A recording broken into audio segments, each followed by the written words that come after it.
গোপাল, তোমাকে আমার ঘোড়ায় চড়ে রামপুর রাজ্যে একটু যেতে হবে, দরকারি কাজ আছে।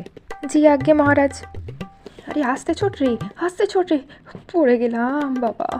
মহারাজ, আপনার স্বাদের ঘোড়া জগাই আমায় ফেলে দিয়েছে, যদিও আপনার কাজটা হয়ে গেছে। এ বাবা গোপাল, আমি তোমার কাছে এর জন্য ক্ষমা প্রার্থী। তোমার চিকিৎসা আর পারিশ্রমিক বাবদ আমি তোমায় 200 মোহর দিয়ে দিচ্ছি। আমার এই জগাই ঘোড়া যা খেপে যায় গো গোপাল, ওকে বিক্রি করার ব্যবস্থা করতেই হবে। দেখছি মহারাজ কি করা যায়। বাবা গো, আমার বাতের ব্যথাটাও খুব বেড়েছে, কি যে করি। ভাবছি একটা গরুর গাড়ি কিনবো গো। এই দেখো গিন্নি, এবার থেকে এই গরুর গাড়ি করেই আমরা বাজার করব আর ঘুরতেও যাব। বাবা, গোপালের কি হলো? নতুন গরুর গাড়ি করে বাজার করতে এসছে, আবার ঠেলা ভর্তি বাজারও করে নিয়ে যাচ্ছে। দেখো, গোপাল একজন ভাঁড় হয়ে গরুর গাড়ি কিনে নিল, কিন্তু তুমি মন্ত্রী হয়েও ঘোড়ার গাড়িও কিনতে পারলে না।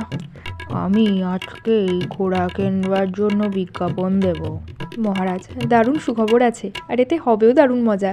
মন্ত্রী ঘোড়া কিনবার বিজ্ঞাপন দিয়েছে, আপনি এই তাহলে জগাইকে ওকে বেচে দিন। ও বাবা, এ তো ঘোড়া নয় দেখছি, এ তো মানে ষাঁড়ের মতন ছুটছে। ও বাবা গো, ও বাবা, আমি পড়ে গেলাম।